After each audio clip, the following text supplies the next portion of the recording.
Let's make lemonade. Okay. Let's go to work. That's the signal! Go! 6! It's beautiful!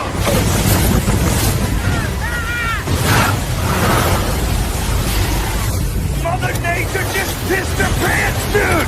Wake up and hit the ground running. It's The Rush, presented by Willis Auto, with Travis Justice and Ross Peterson bringing you raw, unfiltered, and unapologetic talk about sports, life, and everything else that matters. No filtered, no fluff, just The Rush.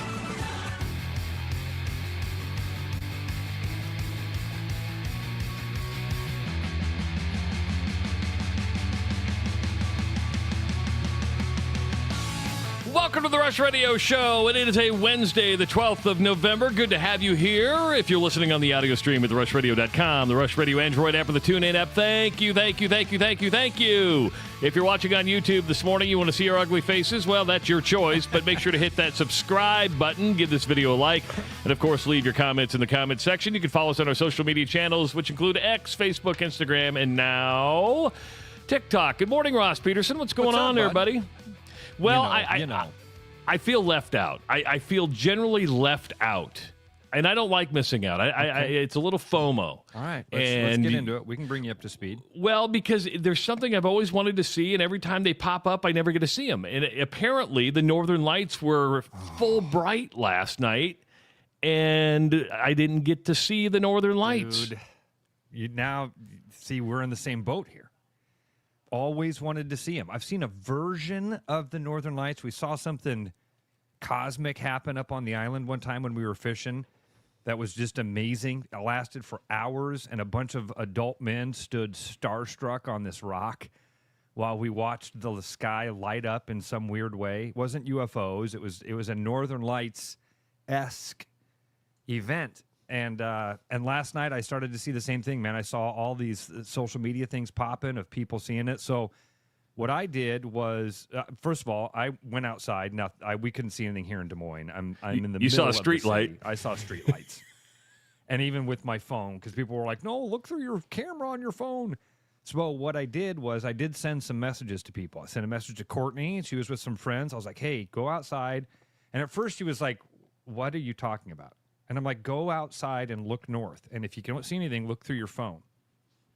And she was at like a little party thing. And I think she was kind of annoyed at first. She was like, whatever. And so then I sent a text to my two fishing buddies, Dusty and Ryan, who I go to who have been to Canada with like for a dozen years. And every time we go up there, we're like, I hope we see the Northern Lights. We've only seen that one event. So I sent a text to both of those guys that said, hey, go outside and check it out. Might be popping. Right away, I got text back from Courtney and Carlstead that said, holy cow, check this out.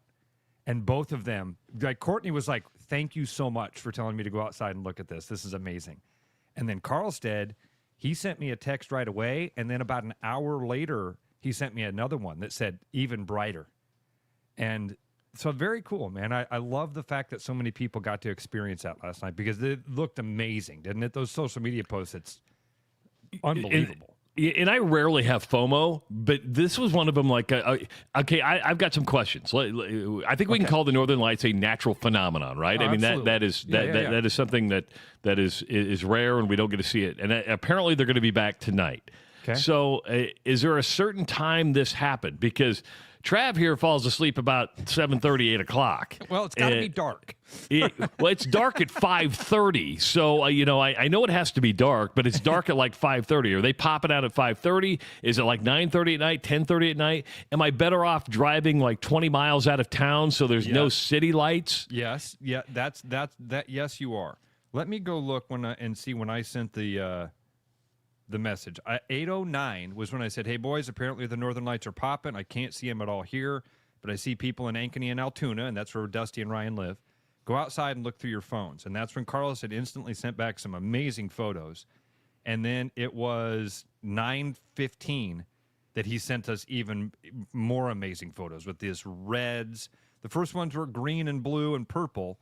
And then the second one, there's these giant red streaks through the sky.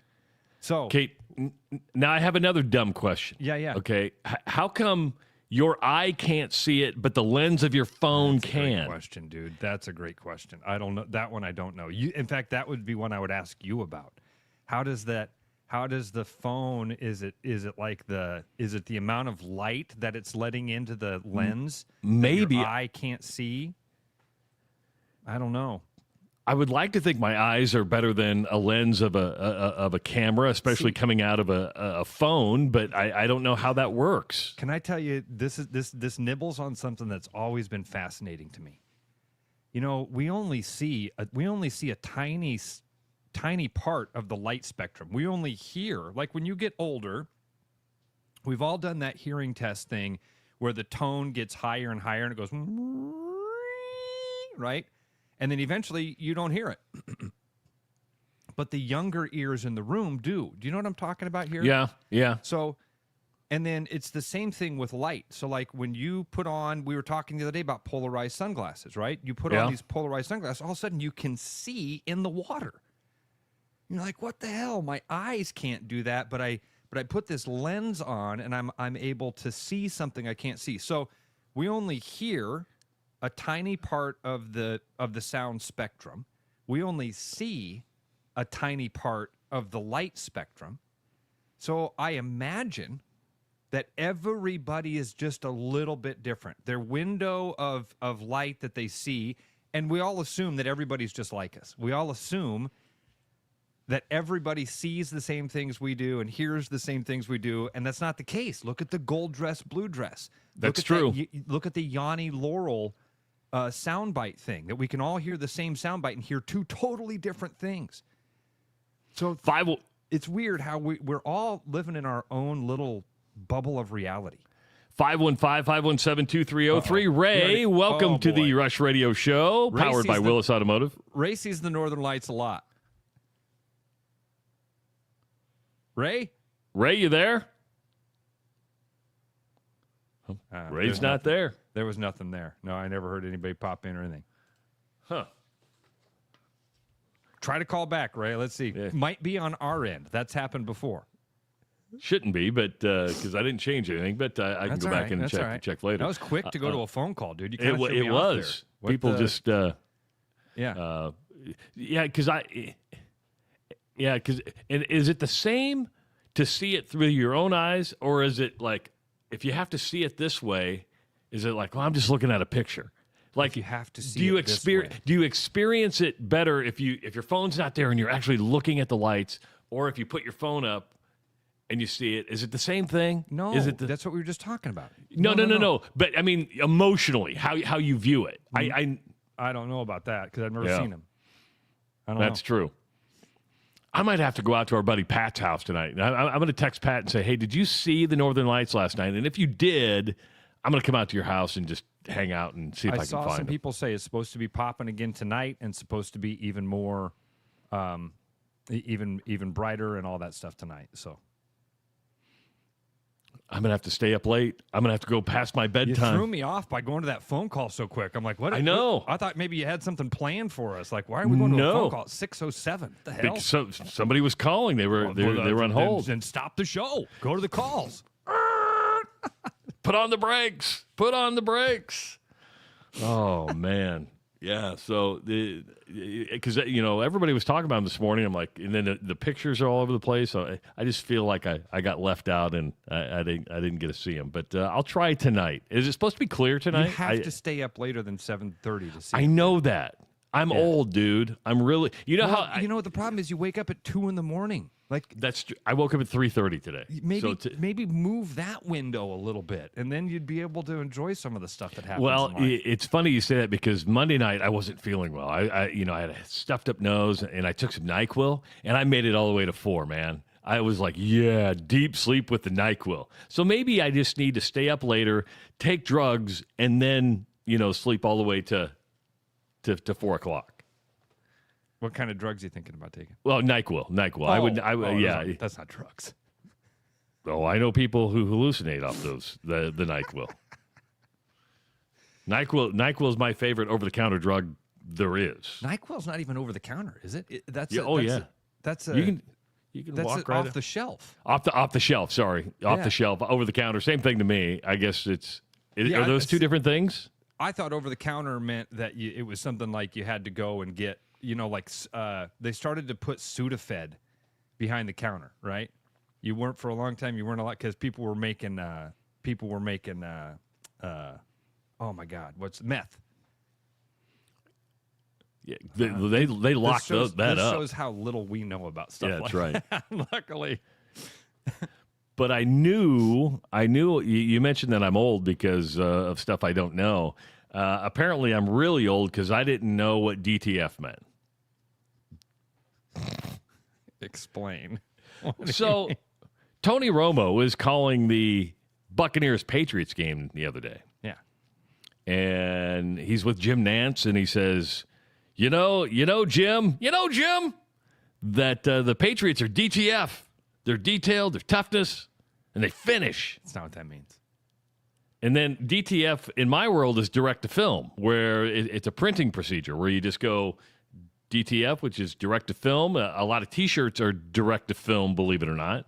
And apparently DTF is not direct to film either. It's been hijacked by. It means something different. Yeah, it means because you knew what it meant right away. It means down to fornicate. I think you're using the politically correct word. Yeah, which is nice of you. Yeah. We tried to be a family show this morning. Yeah, that's what DTF means. I didn't know that came from Jersey Shore. I was never a Jersey Shore watcher. I'm just young enough that my friends, I've seen that in text. I've seen that a lot of places. Kind of like, do you remember when Reese Davis did that thing where he was like, the Alabama players, they've all got this acronym, LANK, L-A-N-K, and it stands for Let a Naysayer Know. No, it doesn't. What does LANK stand for? Well, the N is the N word. Really? Yeah. Yeah. I did not know this. Yeah, it's for when you have to prove yourself to somebody or some other team, that's what they used to say was LANK. And it's a classic thing of Pat McAfee because it's Desmond Howard, Pat McAfee. Who's the other guy that's on that set with them? Kirk Herbstreit. And there's another guy. I can't think of who the other black guy is that's up there. But anyway, Reese Davis is like it. LANK. It stands for Let a Naysayer Know. And you see the other guys react to it. They're like, oh my God. And Pat McAfee interrupts him. He goes, that's not what I thought you were going to say. It got real tight right here. The neck got real tight for a minute. Dude from Iowa says Ross with Deep South Racism acronym. Is that what that is? I don't know what is LANK a South Racism acronym? I don't think so. I don't think so, but boy, people I don't know. People go way too deep on you want Deep South Racism. I said it's Desmond Howard, and I can't remember who the other guy is, but they all react to it. They're like, that's not what that means. Let a naysayer know. DTF does not mean detailed, technical, and fundamental. I mean, you can make it that. That's not what it means. Are there any other acronyms out there that were used for something that was supposed to be? Well, have you ever seen Modern Family? I've never been a regular Modern Family watcher. Now, I've watched certain episodes and in passing, but I was never I have to sit down and watch Modern Family every single day. So I would say no to that. There was an episode where Phil, the guy that's the dad, is going through all of these different acronyms that exist in the world, and he's like, I'm down. I get it. LOL, laugh out loud, WTF, why the face. I do know what WTF means. Yeah. Speaking of Deep South racism, did you see what happened to Dave Portnoy in Starkville, Mississippi? No. So he was out doing his pizza reviews in Starkville, And he was all pumped up for Starkville because who's the guy with the beard, kind of longer hair that's on the Barstool Radio Network? He's pretty good. He's kind of looks like a mountain man. I forget who that is. I don't know, dude. I don't know. But Barstool guys very well. Portnoy's doing one of his pizza reviews, and he's just out there, and a kid literally comes up to him and says, "Go away, Jew." Good, What? Oh yeah, they got it on. They got it, and then he started throwing coins at him, like get out of Starkville.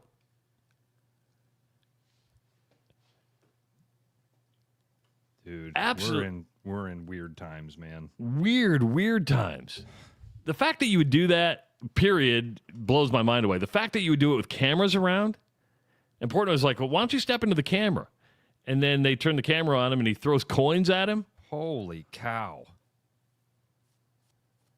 The kid voluntarily withdrew from Mississippi State University. 20 years old. We're headed in a bad direction, dude. Starkville police arrested him on a misdemeanor charge of disturbing the peace. And Starkville said, "Hey, you have protected speech here. It's not. We're not going to arrest you for what you said, but the fact that you disrupted. Well, you threw something coins at a guy. That's assault. Coins at a guy, Yeah. and then you disrupted something that was happening in public. That becomes a misdemeanor. And then the kid who was on video." And this comes after Dave sat down with, it was either 60 Minutes or CBS, has said that when he goes places now, he's hearing it a lot more, and he's getting berated by it. Sad, isn't it? It is really sad, man. It's really, really sad. We are so polarized. We're so polarized, especially politically, dude. Especially politically. You can't have a nuanced opinion about stuff anymore, man. We are so black and white. You gotta decide whether somebody is good or bad. You've picked a party, which to me has always been the dumbest thing in the world, to think that one of these groups is actually looking out for you. When we're all old enough to have watched the world long enough to go, oh, it's all a joke. It's all a joke. Real quick, we'll just get into this politics thing real quick here, okay? Because the Epstein files to me was something that was like, holy cow, we got to find out how a child sex operation, an international child sex ring was happening. And we know about it.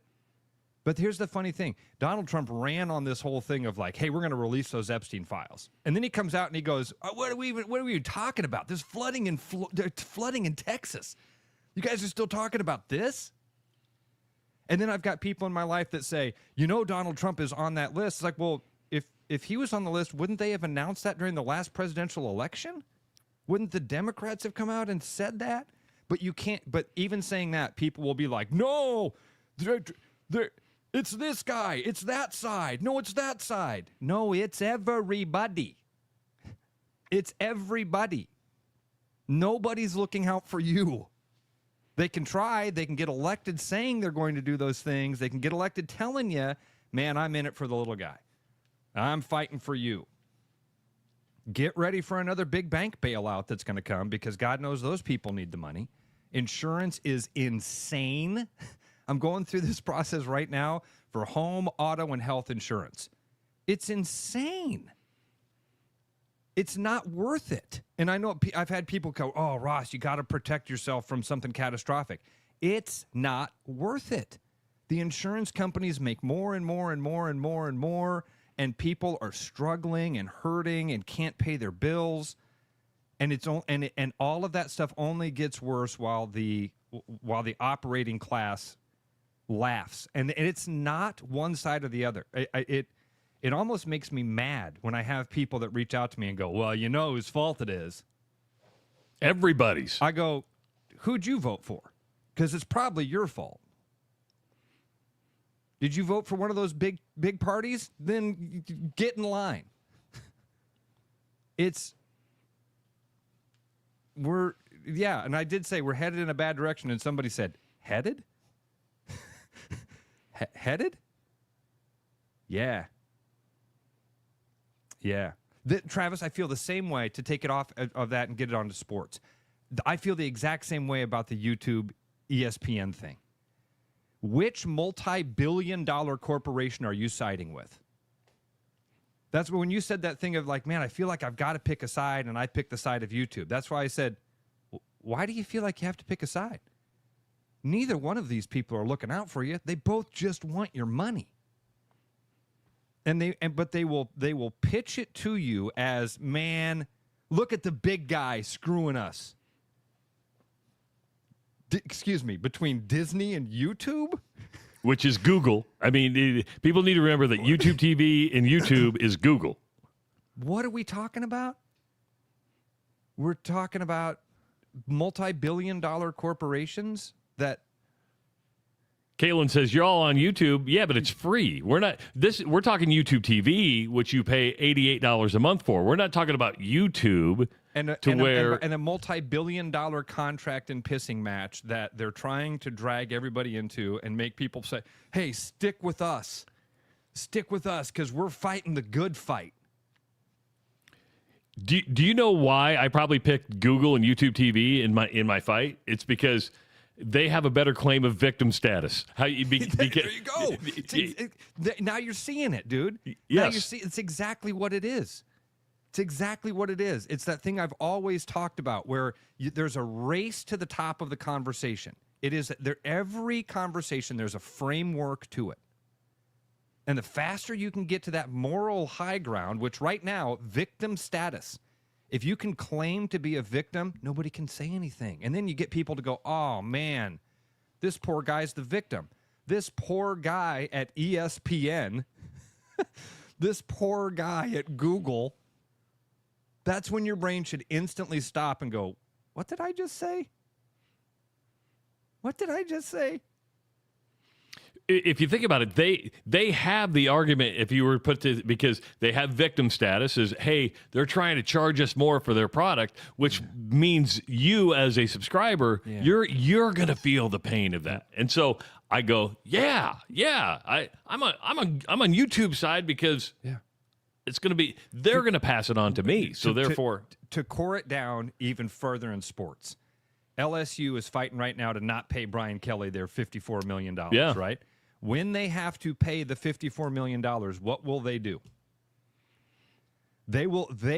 Somebody at LSU will come out and go, if it weren't for that damn Brian Kelly, think of how good we'd be at football if we didn't have to pay that guy $54 million. If y'all can just send us some more money, we can. It's almost like a religious revival. We can get through these rough times together. We're going to pass the hat. Yeah, exactly. That's what's going to happen. And you know what people in Louisiana will do? Goddamn Brian Kelly. Let's give him our money. Let's give him our money to prove that Brian Kelly was wrong. And it may work. It will work. It not may work. It will work. Because we are sheep. We are led to slaughter. Let's do this one more time, see if Ray's there. Hey, Ray, you there? Ray! Something tells me, because I'm not hearing it. I'm not hearing it. Yeah, I know. Usually I hear it pop up. That's weird because it's worked the last couple of days, so I'll during the break, I'll go back in and see, so what it is. I hate to rant on. But like I see it all the time. It happens all the time. And we have too many people in this world that stand up and go, I know who the good guy is. Yep. You mean you've been fooled into thinking who the good guy is. That's what that means to me. Because is it healthy to go through life a cynic like we are? Man, I don't think of myself as cynical. But again, I do the same thing everybody else does. I'm the good guy in my own story. I'm right. Yeah. If I wasn't right, I wouldn't think it. Right? The thing that goes through your brain has a way of convincing you, like, oh yeah, that's the smart thing. You're right. I'm not right either. You okay? Yeah. Are we still live? I think so. I mean, I see the comment section popping up with stuff we're talking about. What are you seeing over there? I see in our chat, or like it says go live and it's showtime, and I'm like, That's weird. I have weird things happening on my end. So as long as we're still there. It's funny that you say that, Trav, because I'm actually seeing all that same stuff too. I don't see our timer, but people are saying we're live. We're good to go. That's really weird. I've never. I don't see our viewer. I don't see our viewer count. Normally we can see 500, 700. We see the number ticking up. I don't see anything like that. That's weird that happened. It's just, does yours say scheduled? Button. Yeah. Scheduled, and it's showtime with 0 minutes. I don't know what happened there. Wow. So talk about just a pivot. It must be, and it's Ray Q who's trying to call in. Something is going on. Huh. It's the fiber. It's the fiber. Do you get this reference here? Hold on. If somebody said this to you, would you know what they were talking about? We're doing it live. Yeah, that's Bill O'Reilly, right? Bill O'Reilly. That's such a great clip. That's such a great clip. We'll do it live. We'll do it live. Do it live. He's trying to intro Sting or something like that. He's cutting the preview and was that for what show was that? That was Inside Edition. That's right. He did Inside Edition for years with oh man, what was that lady's name? She was beautiful. What was that? Noreen O'Dowell or something like that? Something like that. I forget. I think a lot of people have hosted Inside Edition. Oh, dude. 515-517-2303. That's the number to call if you want to participate in the show. As long as we're still live, we're still live. That's all that matters. I'm not going to touch any buttons. Deborah Norville. Beautiful. All right. It is the Rush Radio Show powered by Willis Automotive. The Rush Radio is now on the free TuneIn app, allowing you to enjoy the show on Apple products and Android Auto. Download the free TuneIn app and search The Rush Radio to take Travis and Ross wherever you go. 'Tis the season to share great taste. Grab a refreshing Coca-Cola and make every moment a celebration. Locally made, nationally loved, Coca-Cola is the real deal when it comes to holiday cheer. Whether you're kicking back after the game or hosting the crew, nothing hits like that crisp, fizzy taste. Make this season yours. Grab an ice-cold Coca-Cola today.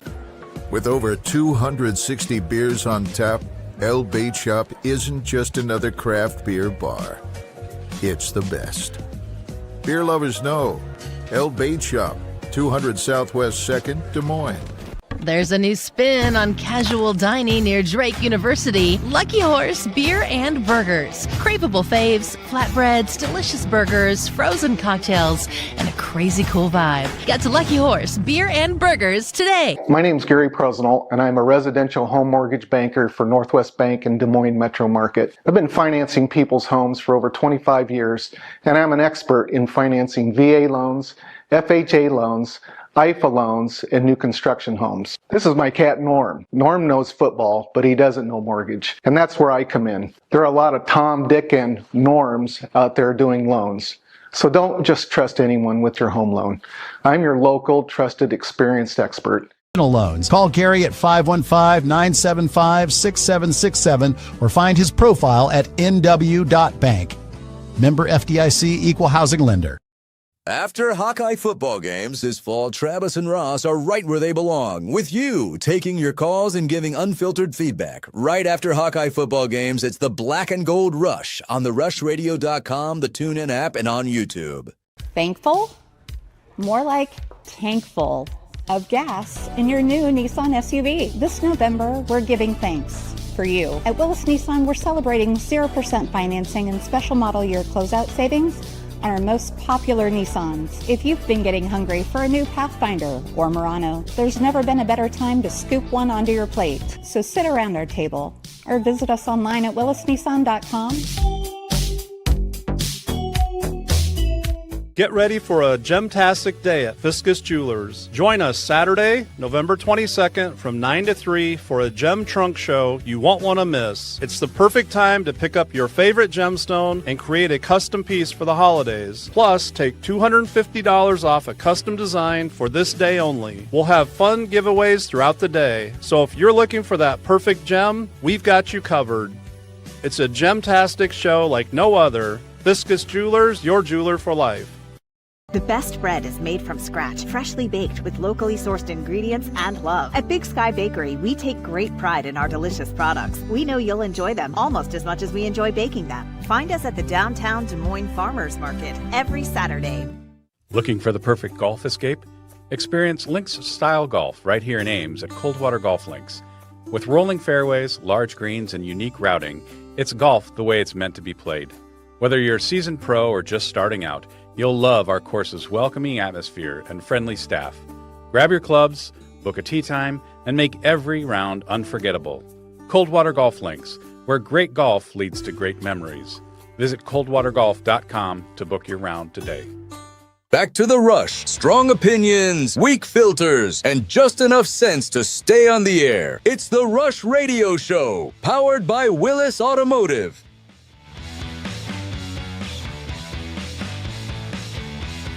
Welcome back to the Rush Radio Show, powered by Willis Automotive. Don't forget to give the gift that keeps on winning. Say no, no, no to basic gift giving this holiday season with holiday scratch tickets from the Iowa Lottery, Holiday Gold, Holiday Bright, Merry and Bright, Holiday 10 Times, Merry Money, Peppermint Crossword, and Chillin' with the Nomies. You can win between $500,000 and $250,000. So pick up some scratch tickets wherever you buy Iowa Lottery tickets. Every time you say it, I feel good for the person that came up with that in the meeting. Because I've been in those meetings when lightning strikes somebody's brain. You're like, hey, we could have a game called Chillin' with the Nomies. And everybody in the room's like, oh, that's, and you're like, yeah, I'm on top of the world, baby. That goes to the top of the list, man. And then that feeling lasts for about 3 days where you're like, I did it. I came up with the idea. And then about 3 days later, you're like, oh, shit, I got to come up with more ideas. Yeah. Nobody's impressed by that idea anymore. Can you imagine, you're sitting at a Quick Star, a Casey's, or a Quick Trip, and you're next to somebody and you go, hey, that was my idea. That was my idea. Yeah. Oh, yeah, yeah. I've been there. I've been there. Yeah. I got a fun text FaceTime from Williams over the weekend. Did I tell you about this? I don't know if you did or not. I want to get Chris on to talk about his new book. I noticed. Would love that. I would love that. He sent me a video message over the weekend. He and Jacqueline Cordova were hanging out down in Zona, and he was like, where were they this weekend? They were in Texas. They were down at TCU. Yeah, I knew they were down south somewhere. I'm sorry. That TCU. And they had run into a group of guys that were on a bachelor party that night. And Chris was joking with them in Chris's way, and he was like, hey, you guys going to the strip club? And they were like, oh. And he got back to the hotel, and it got him thinking about when I used to do the commercials for the lumberyard. And there was one time, this was 20 years ago, there was a famous stripper named Bridget the Midget. And she was coming to the lumberyard, and the lumberyard bought an advertising campaign, and I did the commercial for it. Do you remember it? I remember it being like, Tuesday, Bridget the Midget is at the lumberyard. And it had like all of this, explosions and sound effects and echoes and, $10 at the door, $5 in advance, that sort of thing. Bring Sunday in a giant mud pit. Together again for the first time. You missed the classic one. They should have. Ladies and gentlemen, Sunday only. Welcome to the main stage, Bridget the Midget. I'm sure it said something like welcome to the main stage. Yeah. The shoe show. Welcome to the shoe show. You know why they call it the shoe show, right? No. Well, I mean, that's what it is. The girls are only wearing shoes, and that's why the stage is so high, so you can see their shoes. And that's why they don't wear anything else, so your eye's not distracted away from their shoes. Kaylin says, that seems beneath you, Ross. It is now. At the time, I worked for a corporation and had to do a job. And other people had the authority to say, I'm not doing that. Send it to the kid in the corner. Ross is like Mikey from the Life commercial. Have Ross. He'll do it. Have Ross. He'll do it. I worked in the production department. It was me and Jack Emerson. And Jack and I had to come up. We came up with a lot of ideas. A lot of times we did fun stuff where the salespeople would show up and be like, hey, we've got this general idea. But the most fun was like when Bruno would come in and Bruno would just be like, hey, let's come up with some fun idea. I don't really have anything. And we would sit down, and an hour later you'd walk out of there and go, that was fun. And then every now and again you had to do a Bridget the Midget commercial. What if Bridget the Midget is still with us? I'm not going to Google it. Chris and I then had a fun back and forth thinking about several things. Number one, the people at the lumberyard that were like, all right, we landed her. We got her. Now we got to advertise. We got to buy an advertising schedule to let people know it's Bridget the Midget coming to town. And then the other part of it is people that would have heard that commercial and then been like, calling up the boys. You're not going to believe it. We got to get to the lumberyard on Tuesday. I always remember Earl's Gold Mine, right? Remember Earl's Gold Mine? Big Earl's Gold Mine. Yeah.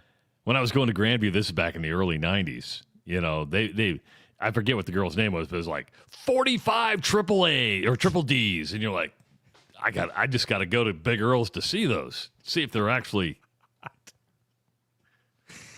massive. Yeah, that was all the fun of having to do commercial production. The new college football playoff poll came out last night. It's number 2. We got a couple more weeks of these coming up before the playoff is actually set. No change in the top 5, Ross. So the top 5 does not change. New to the poll, Utah, South Florida, and Cincinnati. Utah made the biggest jump. Utah wasn't even the poll last week, goes all the way to 13th. I mean, that's a big jump, puts Utah right in the mix. And it shows you, last week we're thinking it's the chess game, right? Is that they're going to put somebody there to where you move the pieces. Here you have somebody come from the back of the ranks out of the poll, boom, right up to 13th, and Utah immediately becomes a player in the college football playoff poll by going to 13th. That's a big, big jump. Huge jump, and I don't know exactly what it means for the Big 12. Again, a lot of this is fodder, right? Because the only one that matters is going to be that last one. Yeah, and I'm with you, Travis. Coach Hersom says that Utah was in week 1. They were in the top 25. Last week they said, so I brought up the poll this morning. It said not ranked last week. Man, that would seem odd that they weren't ranked and went to 12. It's my bad. They were 13th last week. It was a scratch mark by it, so that's my bad. Okay. I apologize for my ignorance. I looked at it wrong and thought they were new. So that's my – so South Florida and Cincinnati, the only new teams. Utah stays at 13th. That's my bad because I saw the hash mark there, and I took that as a not ranked. My bad. That'd be funny if those top 5 teams weren't ranked last week and they were all in the yeah, no kidding. I don't know because I think I looked at it like at 13th. I'm like, oh, they weren't there last week, and that was my bad. I don't know I don't know how many teams the Big 12 is going to get in anyway. I mean, you talked about this last week with the poll. You're still going to have a Power 5 team. You're still going to have an ACC team. A group of 5. I say Power 5. Group of 5 group team. of 5. So that means you're going to have to probably be in the top 10 to make any real noise here, to make a case to be. Well, I mean, not the case. The college football playoff rankings are the college football playoff rankings. You have to be in that top 10. So it seems to me like they're just positioning BYU and Utah in case Texas Tech stumbles or something happens in that, then they can slide one of those teams in very easily, and it's not a huge jump for them. I think the Big 12 probably gets one team in. ACC is going to have to get either Miami, Georgia Tech, who else? Virginia. Louisville. Yeah, I think Virginia's going to have a hard time getting in. They dropped 5 spots down to 19. Louisville dropped 5 spots down to number 20. If you went off it today, the SEC would get 5 teams in. The Big Ten would get 3 teams in. Notre Dame would be in. You'd have 1 ACC team. You'd have 1 Big 12 team and 1 Group of 5 team. That Group of 5 team, according to the rankings today, would be South Florida. And this is where the college football playoff rankings and the AP and the coaches rankings differ, because in the AP poll, it wasn't South Florida. South Florida is ranked, but James Madison is ranked ahead of South Florida in the Associated Press poll. James Madison not even in the college football playoff poll. So, and again, the AP doesn't matter here. The coaches poll doesn't matter. But James Madison is sitting there at 8-1. South Florida at 7-2. James Madison is an interesting, with their one loss, they lost to Louisville, all right? South Florida, however, has wins over Boise State. Remember, they opened the season against Boise State.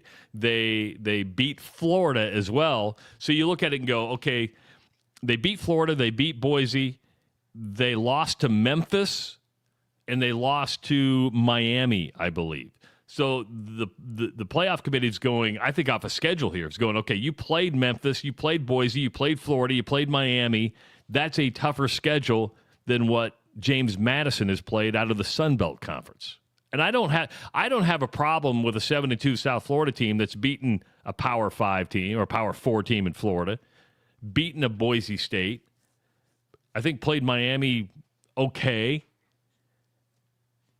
and lost to a Memphis team. Are you okay?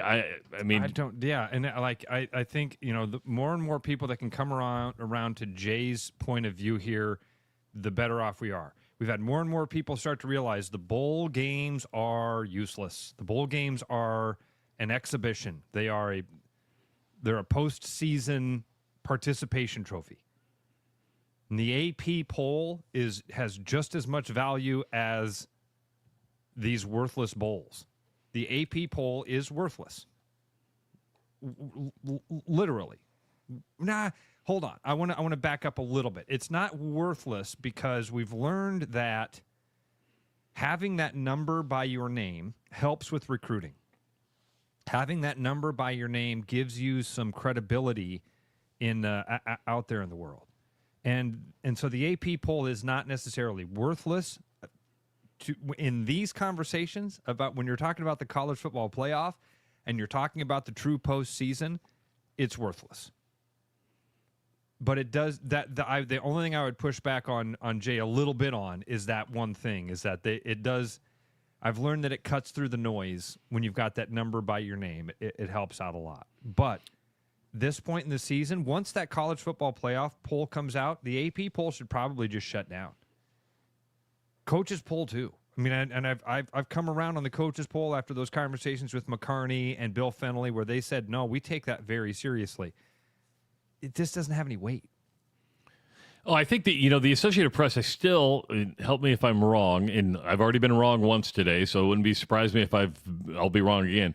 Doesn't the AP still hand out a national championship trophy? But it's always going to be the winner of the playoff because you get through said playoff and you're like, okay, you hand out a national championship trophy that says AP, but if you're going to hand it to the person that wins the college football playoff, all that matters at the end of the season is who's number one. I don't remember who's number 14. I don't remember who's number 25. Number one is what matters at the end of the season. It's kind of like, maybe this is a bad analogy because the Heisman Trophy has fallen off so much in our lifetimes. Used to be that we stopped what we were doing for the Heisman Trophy presentation and to hear that name be called, and now that Heisman Trophy just happens. But I always thought it was funny that you had a Heisman Trophy and then you had an AP Player of the Year.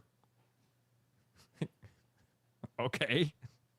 The guy that won the Heisman was the best player. And normally it's the same dude, but occasionally it changes. Or there's an MVP in the NFL, and then they also have Offense and Defensive Player of the Year. Well, the guy that was the MVP of the league, the best one on that side of the ball.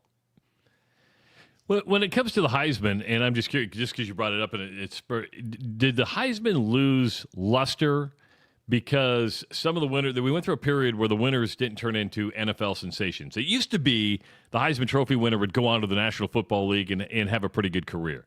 Then that stopped happening. Or did the Heisman lose its luster because more and more awards started being handed out? I mean, I don't know how many awards there are, from the Nagurski to the Outland to the Jet to the Remington to the Doak Walker to the Johnny Unitas.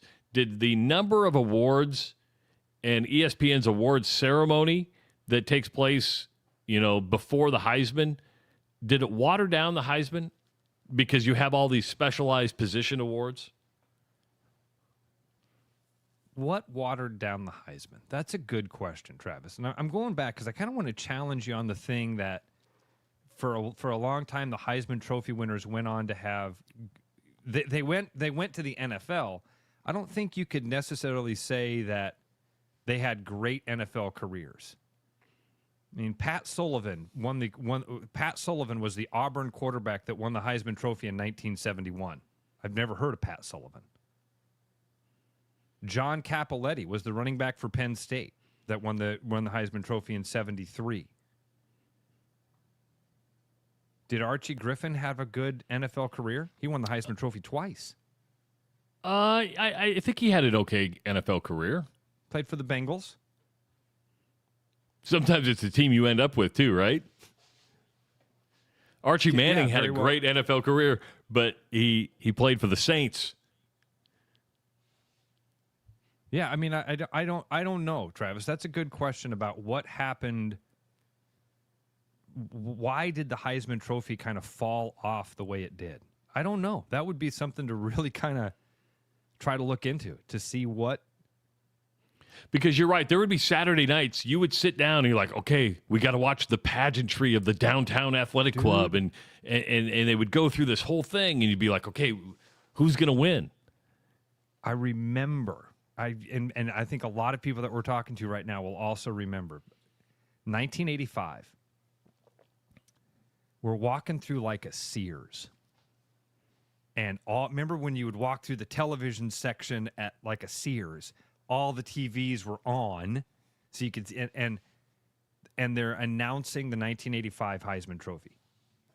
And my dad stops, and we're like, "Hey," he's like, "Chuck Long might win this thing." And I mean, people gathered in this store.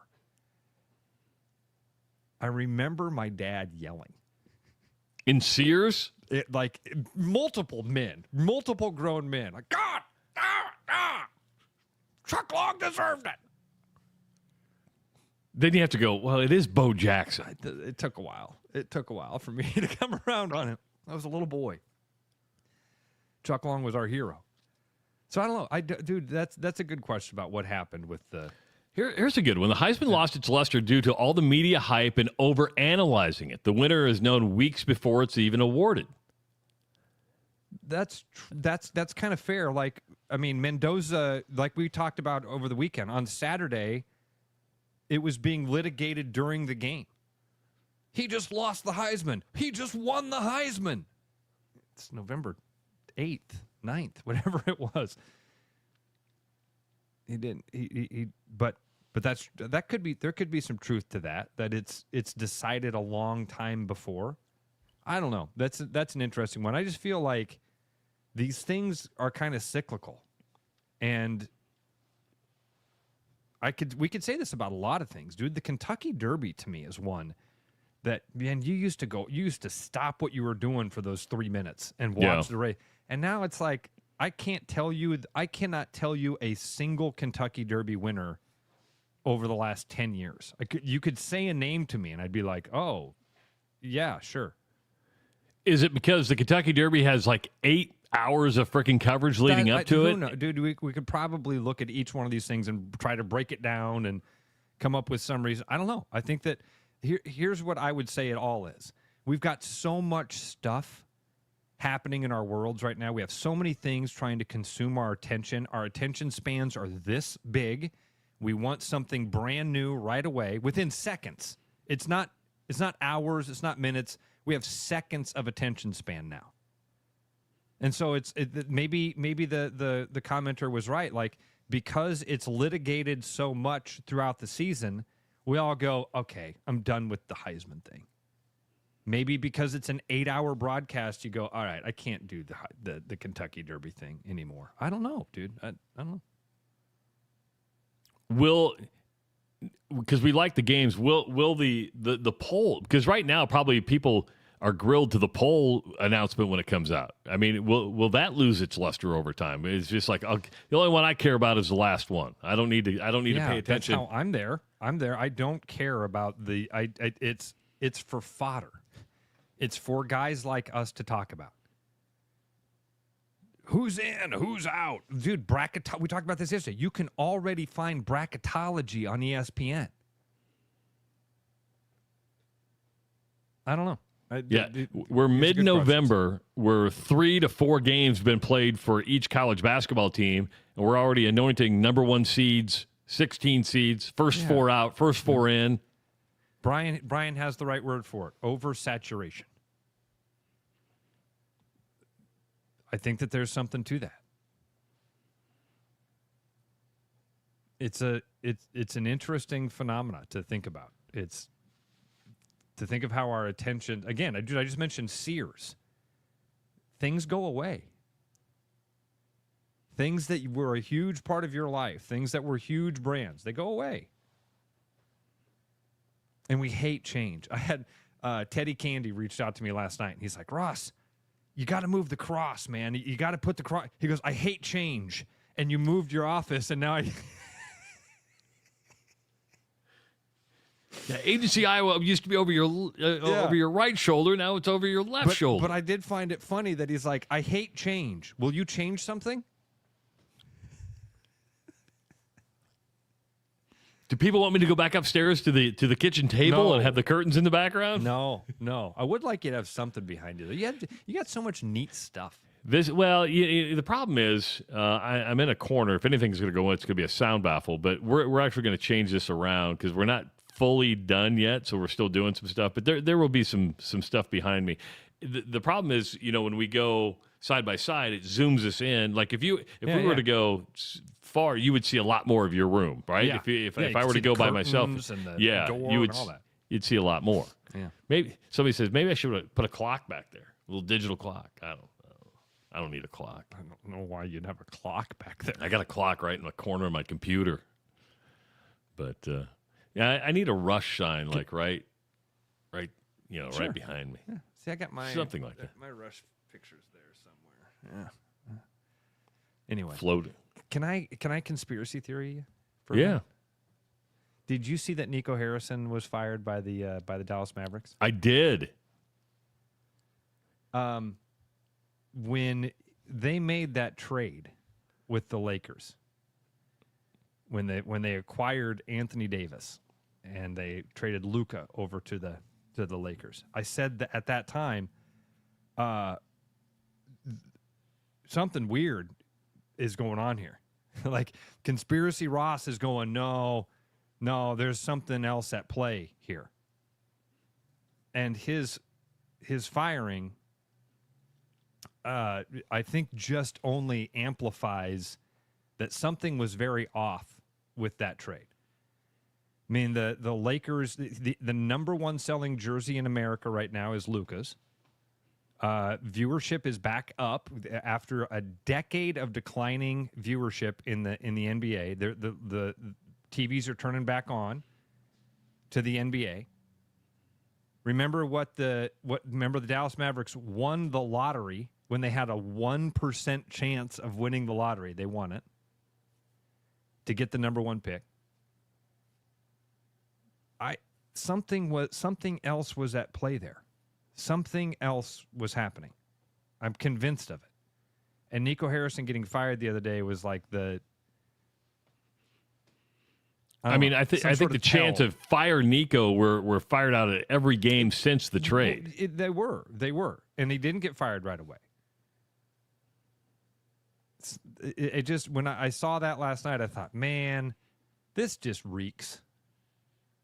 And who loses out? The fans lose out. I mean, he was beloved in Dallas. There's so many things happening in the sports world right now that should be alarming. We had those 2 Major League Baseball pitchers for the Guardians that we found out were fixing pitches because they were getting paid on the back end. There was a story that we didn't get to the other day that I had about that the the real problem is happening in these weird sports. Table tennis. There was this huge upset in the table tennis world a couple days ago. And this gambling book came out and said, whoa, hold up, something happened here. We had these gamblers in New York placing huge amounts of money on this like third-tier table tennis matchup, and the underdog won.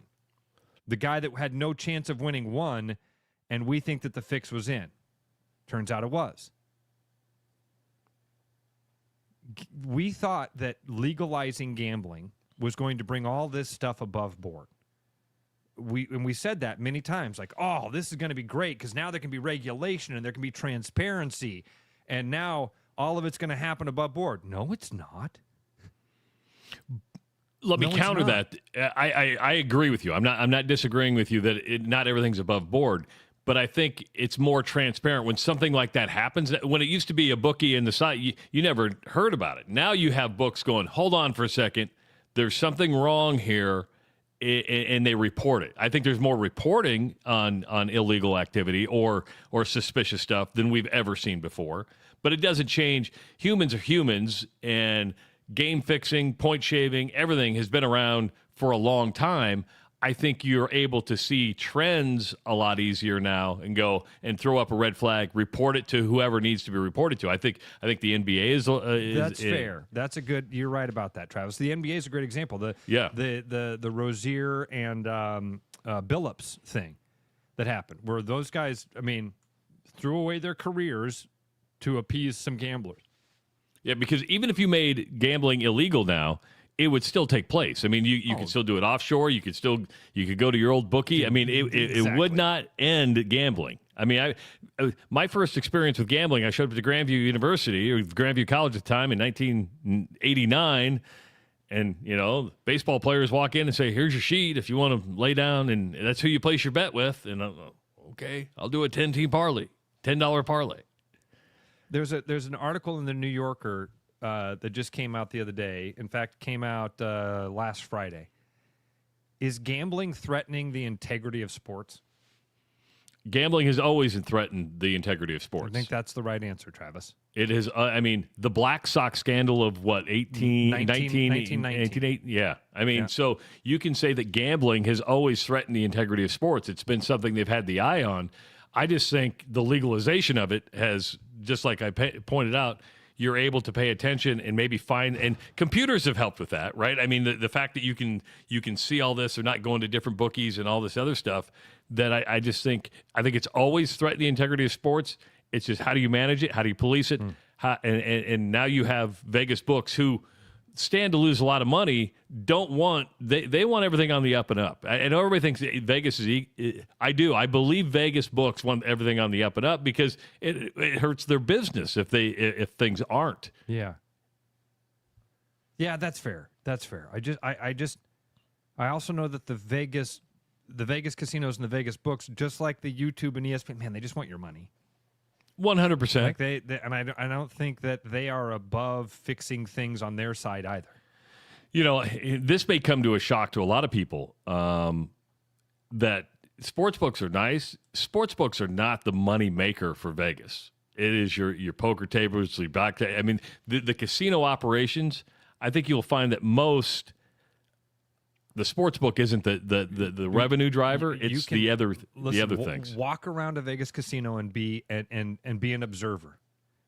How much of the floor space is dedicated to a sports book? Very little. How much of it is dedicated to table games? A little bit. How much of it's dedicated to slot machines? A lot. A lot. There's a reason there's slot machines in the Vegas airport, but table games are pretty hard to find in the Vegas airport. But slot machines, you can't walk down a corridor without seeing slot machines. They generate revenue. I do think that there's a lot of things that happen in the background, the table tennis thing. I love Timmy T. Box wrote, said, if you're gambling on table tennis, 1-800-bets off. Yeah, you might have a problem. But what they're finding is that this article more focused not just on that one specific incident, but about how those lower level sports are much more susceptible to this corruption. Somebody wrote in and said, man, there's a Freakonomics thing about sumo wrestling being fixed.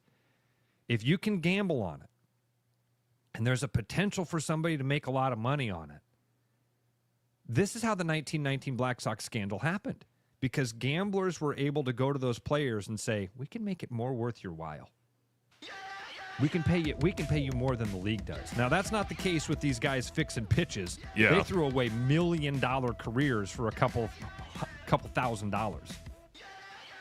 515-517-2303. We got an hour in the books. Got an hour to go. Thanks for hanging out with us on a Wednesday. It is the Rush Radio Show, powered by Willis Automotive. The Rush Radio is now on the free TuneIn app, allowing you to enjoy the show on Apple products and Android Auto. Download the free TuneIn app and search The Rush Radio to take Travis and Ross wherever you go. Your house wasn't built for bats, birds, or raccoons, but try telling them that. At Bats and Bugs Pest Solutions, we've been helping Iowans take back their homes for over 20 years. We use cost-effective, eco-friendly methods to solve wildlife and pest problems the right way. Whether it's bats in your attic, birds in the vents, raccoons in your chimney, or moles in your yard, we have long-term solutions.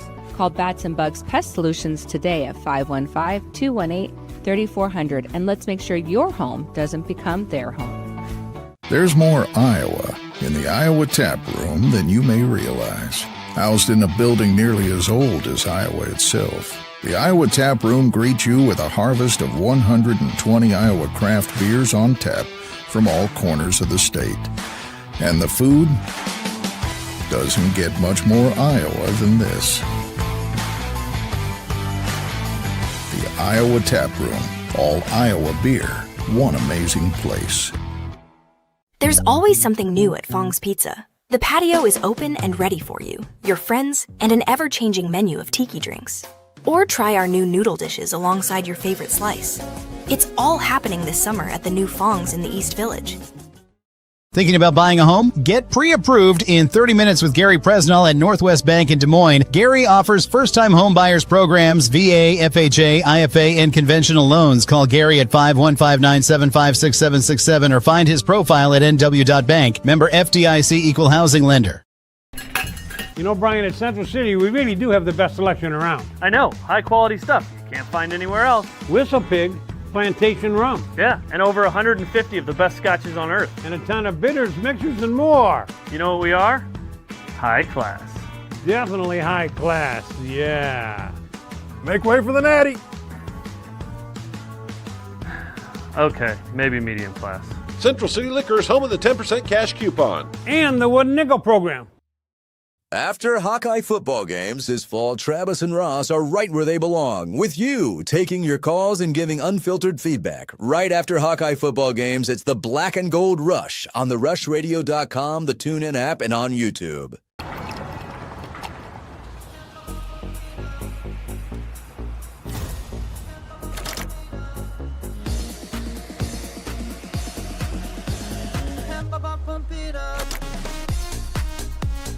A fuel choice that even rivals can agree on? Now that's worth the hype. Cheaper, cleaner, and homegrown. Pump it up with Unleaded 88.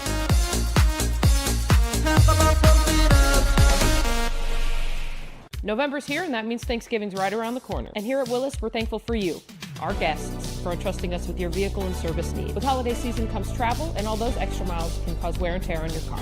Save that for your pants after all that turkey. While we can't fix your slacks, we sure can make sure your car's in tip-top shape. So come on down to Willis for 10% off an oil change. Give us a call or schedule online at willisvolvocars.com.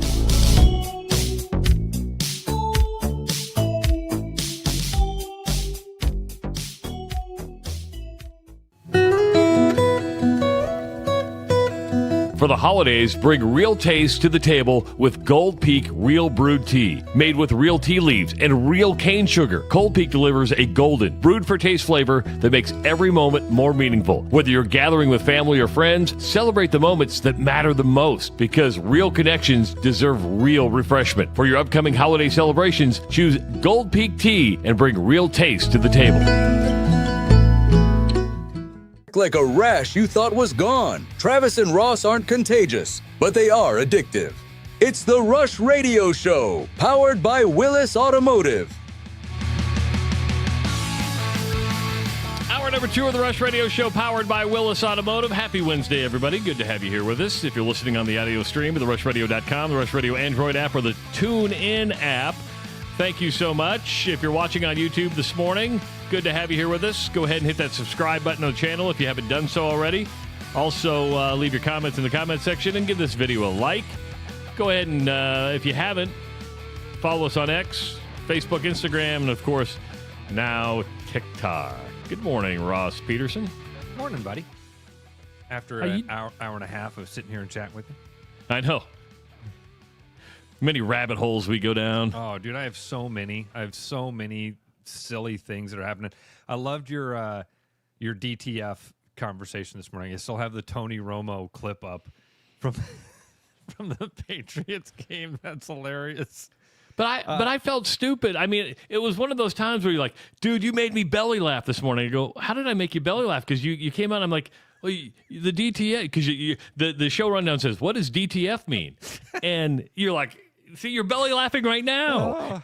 And when I first saw it, I'm like, oh, I didn't know what DTF means. I didn't know. I'm going to go up to my wife and go, hey, you DTF? Are you DTF? She's going to look at me like, what are you talking about? I bet she knows. You think so? I bet she would know. Yeah. Like, she does work in the school system. She hears a lot of slang. She hears a lot of, yeah. Possibly. So, say you're old without saying you're old. It's detailed toughness and I remember finishing. Finishing, yeah. Whatever he said it wasn't that. Do you think he knew deep down what DTF mean? I think that he just was rolling through it, and I liked Romo when he very first started. I was like, man, this guy, I really like him. I'm kind of ran through that. I think a lot of people have. Seems like he's become more of a little bit of a punchline than anything, especially with stuff like this. I think what happens with guys like that, and I think you'll see it with Brady, I think you'll see it with a lot of guys, is when he first came out, he was just a year out of the league, right? So he still had that. When you were game prepping, you saw things differently. The longer you're out, the more that detail goes away, the more your knowledge goes away, and you're still working like you were still playing 10 years ago, right? Yeah. So I think a lot of things has changed when you're not in the room like that. That's why when he first came on the scene, people were like, this guy knows everything. Look at him, he's predicting it. But when you're not studying on a daily basis, when you're not in film rooms on a daily basis, that changes your perspective, changes your knowledge, and you become just kind of. And I'm not knocking him. It's just I think that's just natural. Where you're not saying he doesn't know the X's and O's. He does, but you're looking at it through a much different lens than you were if you were just fresh out of the quarterback room. You know, we talked a little bit about the college football playoff poll. Were you surprised Iowa was still ranked? I wasn't. No. No, not at all. With a minute to play in that game, I thought that when that kind of went through my head of like, oh, if Oregon goes down and kicks this field goal, what's that going to mean? Oh man, the Hawks. This is real impressive. Again, not to beat a dead horse, but man, last week I said there'd be no moral victories. That was definitely a moral victory where you lost that game, but you didn't lose respect. You didn't lose much on the national scale. And I think that, again, when it comes to recruiting and all those other things, having that number by your name matters. And the Hawks are able to stay right there. That's almost exactly what I thought would have happened. Maybe drop a spot. It all depends on what happens with the teams around you. But they have played like a top 25 team, and they have a resume of a top 25 team. So it's where they should be. It just means they're going to end up at a better consolation prize. Yeah, I mean, at the end of the day, even though they're in the college football playoff top 25, they have zero shot at the playoff. I mean, there's really no conceivable way they could get to into that top 10. I think that's understandable. But you're right. I mean, just to see your name there, you're like, okay, that's one of the best 25 teams in the country, according to the college football playoff committee. Now, if they lose this weekend to USC, which is a possibility, maybe a strong possibility. I don't know if they stay in the top 25 with 4 losses. That would be a difficult thing to do. USC still with an outside chance at the college football playoff. Of course, Iowa's heading west. Ross, USC. What scares you? I shouldn't say scared's the wrong word. What worries you most about this game? Is it the fact that USC has only been held below 30 points once this year? That was in a 20-17 win over Nebraska.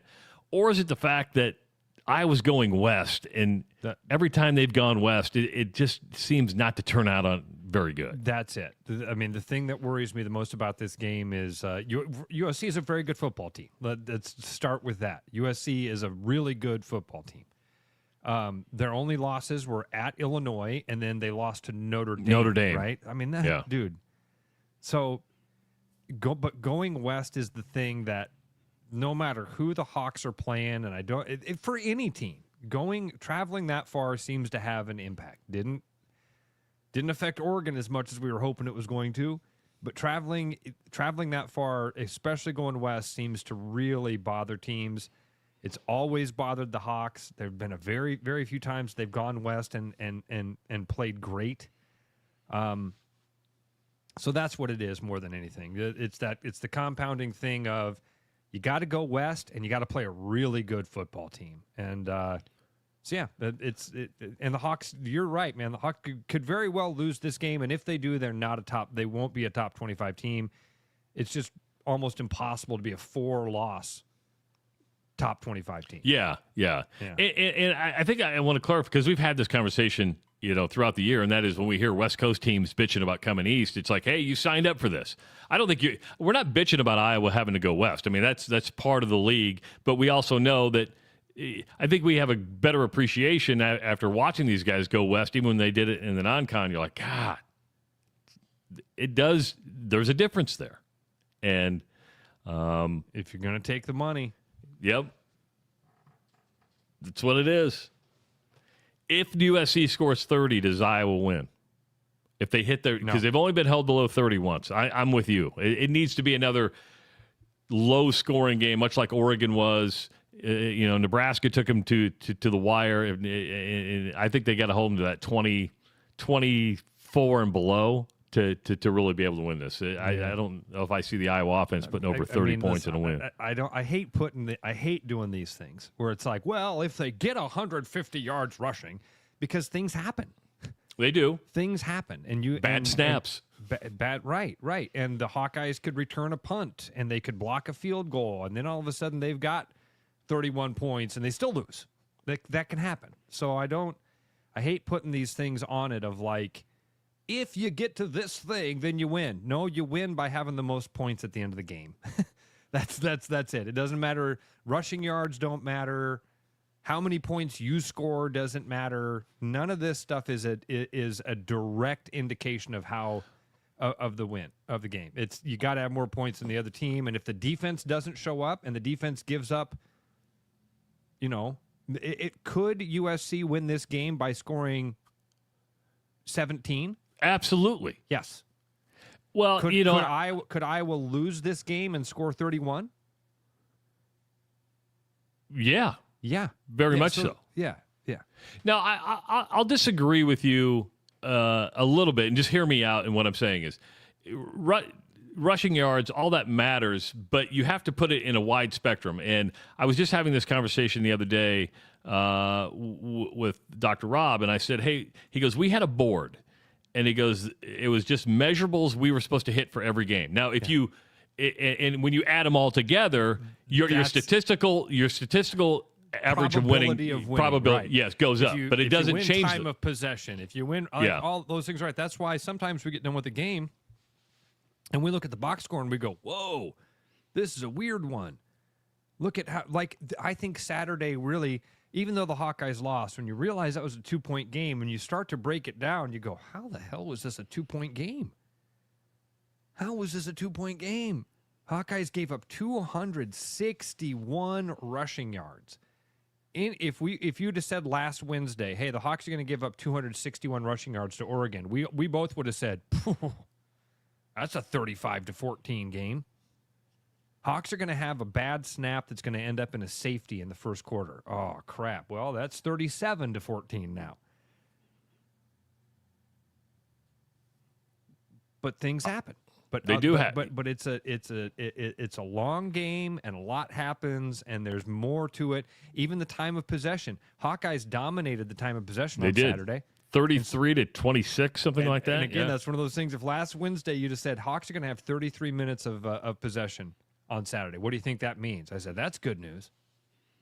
Well, they lose. And all that matters is the score at the end of the game. So, yeah, what makes me nervous is USC is really fast. USC has, and remember, Brent called in on Monday. Yep. And he said, man, the thing that you can't see on television that you see in person is the skill difference, the speed difference. It's shocking. And he's also said, and by the way, Oregon's huge. Those guys are monsters. And we think Iowa's big, right? I mean, you see some of Iowa's offensive line, you're like, these guys are big. So it's size, it's athleticism. Hey, look at now. This is why I love this, because a listener posts something and I just take it as fact. I'm not even going to fact check it. AJ says 63 and heavy rainfall in LA on Saturday. 93% chance. Is that factual? %1,000,000% chance of rain on Saturday. I don't know. Let's hope that's the case. 63 in LA. That's like 0 in Iowa. I'm not kidding you, dude. In LA, 63 degrees. People will be in parkas. Does it help? I mean, that has to help the Hawkeyes if that's the case. Are you looking that up right now? Yeah, I am. So it'll be, let's see, they're playing at 2:30 local time, 11:30. There is a 70% chance of rain, and it'll be between 62 and 63 degrees. Now, wouldn't that be 12:30 West Coast time? Yeah, not that hour matters. Yeah, still, you're still at 70% chance of rain. If it said 15% chance, it'd be like, there's a lot happening. Right now, 70% chance, and being 3-4 days out, you go, okay. That's when the computer models get a little bit more accurate. I like it. I'll take it. Better than 85 and sunny. Yes.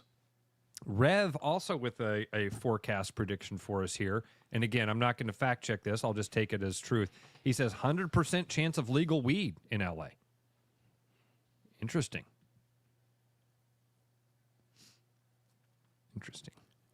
You know how we had the state capitals conversation earlier? Yeah. Do you think Ray could name every state where weed is legal? Yes.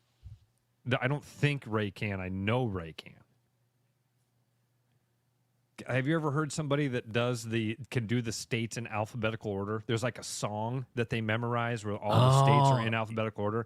Ray can do that with the legal weed states. In fact, he does it to the tune of First of the Month by Bone Thugs and Harmony. Or maybe it's Smoke 2 Joints. I can't remember. I smoke 2 joints in California. Smoke 2 joints in Illinois. I think the only state I could tell you where weed is legal is Colorado. So where's Colorado? Missouri. I know that because I know. Illinois, right? I think you said Illinois. I think Illinois is one of them. I'm guessing on that. In Minnesota, I think Minnesota is kind of like Nebraska, where you can do the Delta. What do you Delta 9? We call it the Delta 8. Delta 9 8. is Okay. Delta 8. I see it. I don't know enough about it to know.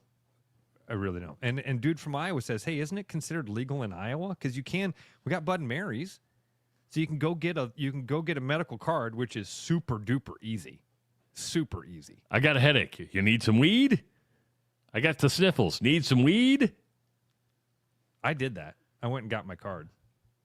Did I tell you that? No, I didn't extend it. I didn't. You have to extend the card? Yeah. It's kind of like you got to every now and again you have to like re-up it. You know what I mean? But I remember you do it over the phone. And I called this guy, and he was like, what's going on? I said, man, I kind of having a hard time sleeping. I think I want to try this out. And the guy goes, well, that doesn't work. And I'm like, oh, that doesn't work. He goes, no, man, you got to have like chronic pain. So if you can just tell me that like your back hurts. Which it does. You always bitch about back and I was pain. like, oh, my back hurts. And he's like, there you go. I was going through my backpack the other day, and I've got all these little hidden pockets, right? Uh-huh. I'm like, what's in here? It was my COVID card. Oh my gosh. I know. I'm like, and then you look at it and you go, how dumb was this? Dude. How dumb was this? Do you remember when the radio station gave us the little emergency card? Do you remember? No, because I was never physically in there. I don't remember that. Oh man, they gave us this like I swear to God, I thought that they were getting ready to put up checkpoints to keep people inside. I swear, I really did, because the radio station gave us these like emergency cards. I bet I still have mine somewhere. I wonder if I could find it. They gave us these little red cards that had our picture on it, and it was like media allowed to pass through type stuff. It was very odd. I remember calling my family and going, they're getting ready for something here. They're getting ready to shut things down in a big way. Why I look back on that and go, and I didn't throw it away, because I'm like, I'm going to keep this. There may be a time when my grandkids go, what is this? Right? I mean, I got stamps that I got a vaccine, and I got my booster shot, which I only did once. I never went back and got another booster shot. But then I thought, well, how antiquated? Because all my friends in Europe, theirs was just on an app. How come we couldn't do an app like, they're just like, hey, just here, I got my shot. In order to go to Canada, you had to download this app called Arrive Can, and you had to upload your vaccination papers. Tony says, a belated good morning, Rushers, from Gate A4 at Des Moines International. So far, so good. He's going to, so hopefully he does. I'm actually worried. Greta's flying home on Friday, and I'm like hoping travel is not disrupted for my 18-year-old who will be traveling. Why would it get, what am I missing? Because all the air traffic controllers and stuff are, travel's been pretty disrupted. I love the fact that you don't know that travel's been disrupted because of the government shutdown. Like more flights. I thought we ended the shutdown. Am I missing something? It should end today at some point, but they had to go. It should have never ended. Dude, but listen, it should have never happened. But my life was not affected at all.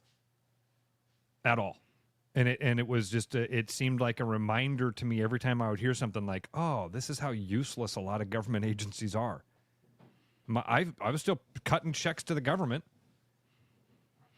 They were still taking my money. So somebody was out there working.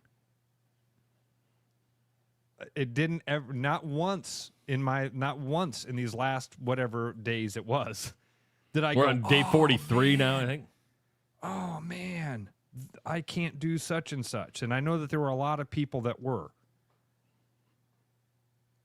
I know a lot of people that had to work for free and they'll get their back pay. But that had to suck, man. It would be really hard. Listen, as a self-employed guy, I know what it's like to go a month without a paycheck. Yes, you do. I do. Yeah. You can go a month without, and I've gone months without a paycheck. Doing this radio show, we know what it's like to go 2 months without a paycheck. It can be a while. It can be a while before things get processed and go through all the stuff. And right. It sucks. And I feel bad for those people. I did not notice the government shutdown one time. I traveled a bunch during the shutdown. Never once did it get affected. So I guess I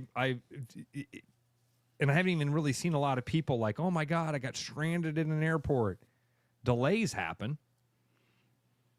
No, there was like 3,000 cancellations the other day that really disrupted it. And my only worry for Greta is if it happens. She's been technically on Friday gets kicked out of school because they shut the school down. She's coming home all the way through Christmas, so she doesn't have a place to go back to. Holy cow. Yeah, and she doesn't have a credit card, and what do you need to rent a hotel room? and even if you call and say, hey, I'm going to pay for this for my daughter, well, they still need a credit card on hold, all that other stuff. So I just worry about that. But I'm always worried about Greta because she's my youngest. But, we'll find out on Friday. Frankie says, apparently you don't listen to Hassel. I'm missing something. Has he been because he travels a lot more than I do in my all life. Of us combined. So right. So he must have had some snafus along the way. Huh. Don't worry about Iowa getting to California. They'll fly private. I think they'll figure it out. Yeah, they're going to be on a nice charter plane. Get out there just fine. These 6.5 point. These broke-ass universities find a way, man. Find a way. 6.5 point underdog, the Hawkeyes are. That seems about right. Actually, I think it's pretty generous being on the road.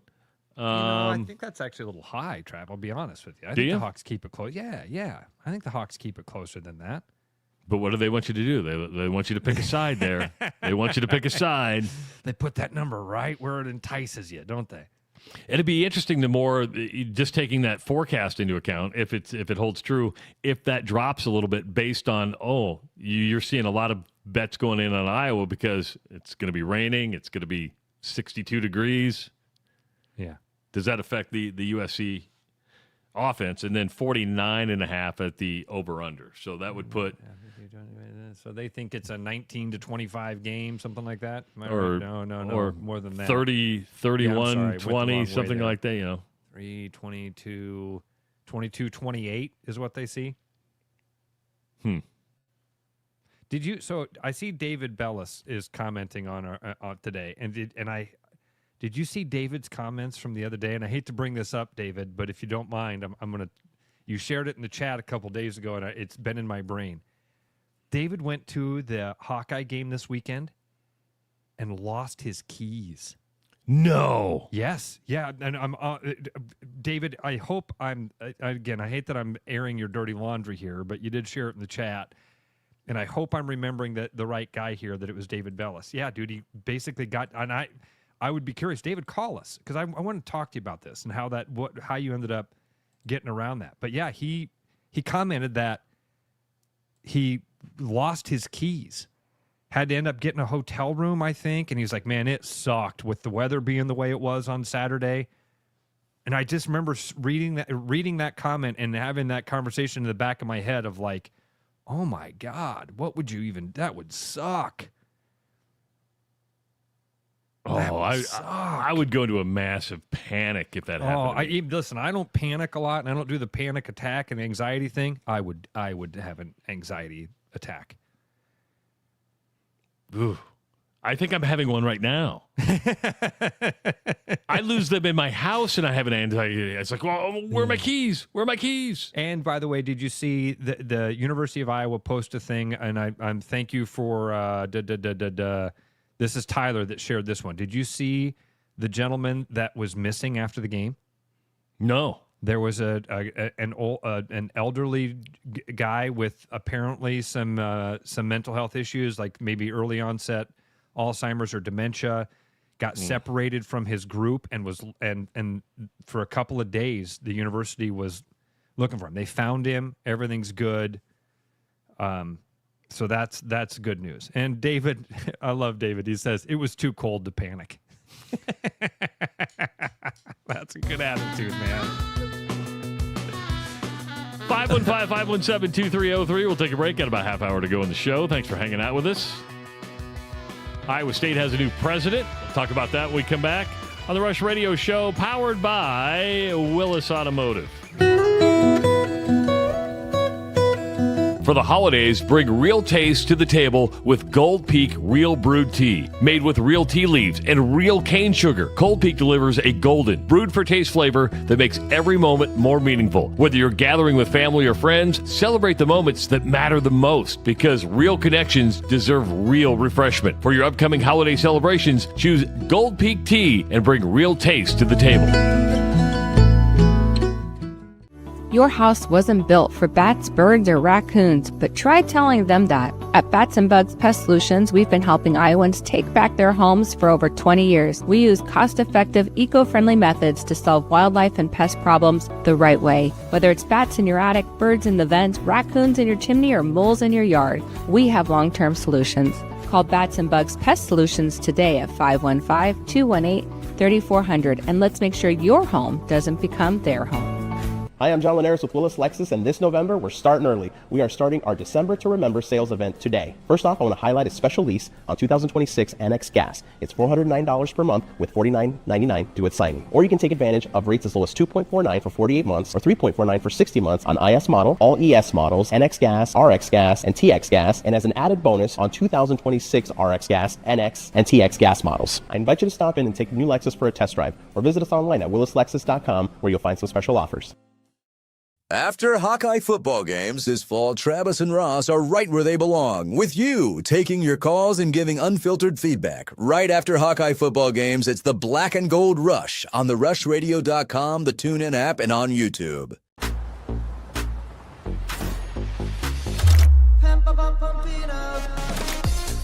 A fuel choice that even rivals can agree on? Now that's worth the hype. Pump it up with Unleaded 88. Hey, it's Noel from Fiscus Jewelers. This holiday season, give the gift of sparkle that lasts a lifetime. From our latest designs to timeless favorites, there's something for everyone on your list. Already have a Fiscus diamond? Bring it in and trade up with our 100% trade-up program. It's the perfect way to shine a little brighter this year. And if you're dreaming up something custom, get your design started by December 1st for Christmas delivery. Let's make this season magical together. Fiscus Jewelers, your jeweler for life.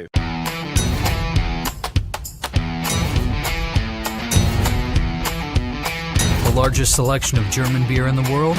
You'll find it at the Hessen House. From Doppelbocks to Oktoberfest to Hefeweizens and Dunkels, there's no passport needed for the deliciously different beer and food at the Hessen House. So grab your friends and make it a fun night out. The Hessen House, 4th and Court, Des Moines. You know, Brian, at Central City, we really do have the best selection around. I know, high quality stuff you can't find anywhere else. Whistle Pig Plantation Rum. Yeah, and over 150 of the best scotches on earth. And a ton of bitters, mixers, and more. You know what we are? High class. Definitely high class, yeah. Make way for the natty. Okay, maybe medium class. Central City Liquor is home of the 10% cash coupon. And the Wooden Nickel program. Hi, I'm Sean, Service Manager here at Mini of Des Moines. The holiday season is just around the corner, and now's a great time for you to make sure your Mini is ready for any holiday plans you have. Visit us now to take advantage of our $100 mail-in rebate on the purchase of 4 select tires. Visit us online or give us a call to schedule your appointment. Back like a rash you thought was gone. Travis and Ross aren't contagious, but they are addictive. It's the Rush Radio Show, powered by Willis Automotive.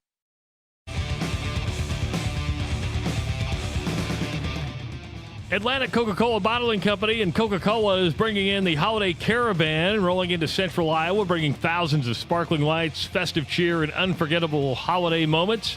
Since 1997, this iconic caravan has been a beloved tradition across the United States, and now it's coming to central Iowa. Photos with Santa, create memories that last a lifetime. Free holiday portraits, perfect for family celebrations. It's going to be here November 26th. Through Monday, December 1st. That's the Coca-Cola Holiday Caravan. Welcome back to the Rush Radio Show, powered by Willis Automotive. Ross Peterson getting ready to, you're going to be a guest speaker today, right? Not guest speaker. That's the wrong. I'm kind of like going to MC, sort of, a little event. Actually, for Audrey's got her Horizon Science Academy sweatshirt on. That's part of her uniform for her school. The charter schools in Des Moines are having a little, kind of like a symposium, I guess I'd call it. There's about 50 different educators and business leaders that are meeting downtown, and I'm going to go down there and just kind of help out, do a little bit of like a trivia thing about charter schools in Iowa, and meet some interesting people and see some cool stuff. I'll also be swinging by Truman's today, because one of the neat things that I do for Audrey's awesome school is I do Ross Peterson with Agency Iowa does. I buy pizzas for the teachers. So Chris Mendenhall down at Truman's helps me out with that every year, and I just kind of send him like a list of how many people and what their dietary restrictions are, and Chris comes up with the whole menu for me. Tyler says, a fundraiser, just say it. No, it's not a fundraiser. No, it's not a fundraiser at all. It's literally an informational meeting for people to learn more about them. So I'm going to see, is David there? David, are you there? No, it's on my end today. So, and I can't change it because once I hang up, it something happens. So it's been a weird computer day today. I mean, because I'm trying to figure out how I even get us out of the live stream. Because usually it has, hit end live stream. So I'm going to have to that's a great point. Yeah. So I'm going to have to I wonder what that's going to be. Who knows? Who knows? Well, that's cool you're doing that. And I know how satisfied you are with the charter school, and that's good stuff. Very good stuff. Tuition free, open to the public. They are, I mean, again, there's so many misconceptions out there about what charter schools are, and that they are, it's some big money grab, and they're for profit, and that they can't, they deny kids. No, they accept kids with IEPs. They accept kids with disabilities. In fact, they are still run by the Iowa Association of Educators. So they have to follow the exact same rules that the public schools do. They are public charter schools in Des Moines. So lots of misconceptions out there. When I was going through the school board bond referendum fight with thousands of people, I was inundated with bad information, with people that just had no idea what they were talking about. They were just repeating stuff that they'd heard or stuff that they thought. And you'd have to constantly go, no, man, that's not true. This isn't true. That's not true. And then eventually people would go, oh, okay. Yeah. Oh, it's only for rich kids. Come to this school someday and look around. Look at the parking lot. Watch these kids come out of that school. You're going to realize it's not for rich kids to get richer. Promise you that. Do you see Iowa State got a new president yesterday? David Cook is the new president. Well, does that mean you have to explain to me why? And I'm not trying to be rude here. No, you're gonna have to explain to me why this matters to me. Well, I think it matters athletically because you have to have a president that's on board with athletics. If there's a knock there, that can disrupt things a lot. You need, and I have no reason not to think that David Cook is, because he comes from North Dakota State University, which has invested a lot of money into sports and into football. Obviously, he oversees the entire university, which is a big deal. But you need athletics and the university on the same page. I think if you talk to Jamie Pollard, him and President Winterstein were on the same page. They definitely had, not saying that they didn't disagree. I'm sure they did at some point. Yeah. But you have to have somebody who truly understands the value that athletics brings to a university. And to say that, in athletics brings tremendous value to universities from a brand standpoint, from a name recognition standpoint, from a money standpoint. I mean, you need a viable, financially solvent athletic department, and you have to work together on what that means. I like the cultural fit. Again, never met the guy, never talked to the guy, but he grew up in Ames, went to Iowa State for his undergrad, and worked his way up through that. Went to KU and then got his PhD, then ended up the president at North Dakota State. Been there since 2022. But I just think it's important that you, have a cultural fit. The fact that you grew up in Ames and were there, you have a pretty good understanding. You went to school there, and you've watched what has happened over the last, when he went to school there, Iowa State athletics, it was good at Johnny Orr, but it wasn't good at football. It wasn't good at stuff. So when you're able to see what has happened athletically, the president of your university means a lot. And to that point, Travis, I think Wendy Winterstein, look at what has happened with Iowa State last under her tutelage, right? Frankie makes a good point here. This guy will likely hire the next Jamie Pollard. That's a big hire. That's a big hire, man. Those are shoes to fill. Yeah, because who knows how long Jamie wants to do this? I know he signed a new contract, but he's been there a while. Yeah, he's got a growing family and getting older, and who knows? And good for Jamie. He's done a fantastic job, like an incredible job at Iowa State. It's hard. It would be hard for like my son, who is 15 years old, to understand the Iowa State that I grew up around. It'd be hard for him to understand an Iowa State where they were miles behind in facilities and resources in general. Because now you look around and you go, damn, Iowa State is, I mean, you can't say juggernaut, but they're in a whole different stratosphere than they used to be. This is a compliment, not trying to get the guy out, but Tyler says the next Pollard is on Forest Avenue. He has hit home run after home run after home run. We're talking about Brian Harden. Yes. The athletic director at Drake University is who he's talking about. He has killed it.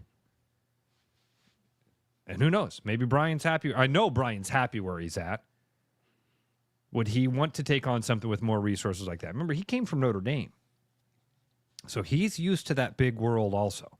He can play, he can swim in those deep pools. That's a great call, Tyler. That's a really good call. And maybe a guy from Ames is more likely to hire a guy with local connections like that. It's a really good call. Because you understand it. The thing is, you need to have at least been around major college football. I do believe that. You have to know, and the fact that he worked at Notre Dame means you have that major college football experience. I think Brian's an outside-the-box thinker, much like Jamie Pollard is. I think he's a culture guy. That's an interesting take. Tyler wrote Marquette. That's where Brian was right before he came. Yeah, and he went to undergrad at Marquette too. But he am I wrong? He was at Notre Dame? Yeah, I believe he was at Notre Dame. I thought he was. Maybe I'm wrong about that. No, I don't think you're wrong. I thought he was. Either way, he's the right guy. He's the right guy.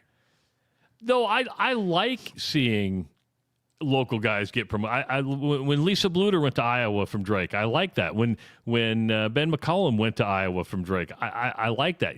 Drake fans are going, well, hold on for a second. We like our guy. Yeah, but the truth is, you don't get to hold on to him. It's not like Drake, for the most part, is. Now, I'm not saying it can't be. I need to clarify what I'm saying here. Not saying that it can't be, but for a lot of people, it's a stepping stone job, right? Is that you go there and you build your resume and you go to something that's bigger, where you have more resources. I went to the source for all information, and that was Wikipedia. Turns out there's a Brian Harden that you might be more familiar with. He's a part of the Nebraska legislature. Yeah, it is. So Brian was at Notre Dame from 2006 to 2013. Okay, thank you. Thank you. Went for to Ball that. State from 2013 to 2015, then was at Marquette from 2015 to 2017. Okay. So I wasn't crazy there. Good.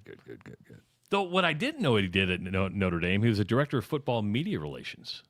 Oh, really? I didn't know he was in the media aspect of it. And then went to deputy athletics of external affairs at Ball State, and then deputy athletics director at Marquette. Got to love me some LinkedIn. Oh, look at you.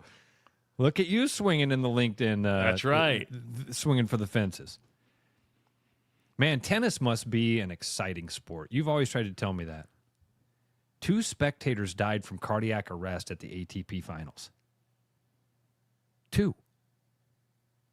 They were in different courts. Happened at 2 different. It wasn't like some event happened that 70-year-old and a 78-year-old guy. I mean, don't you think they just happened to be at the tennis? I want to believe that they were going to have the heart attacks. I mean, if your arteries are pretty clogged at that point. It was going to happen sooner or later. It just happened to happen at the ATP. Yeah. Did you see that John Gruden wants to get rid of Thursday Night Football? I don't.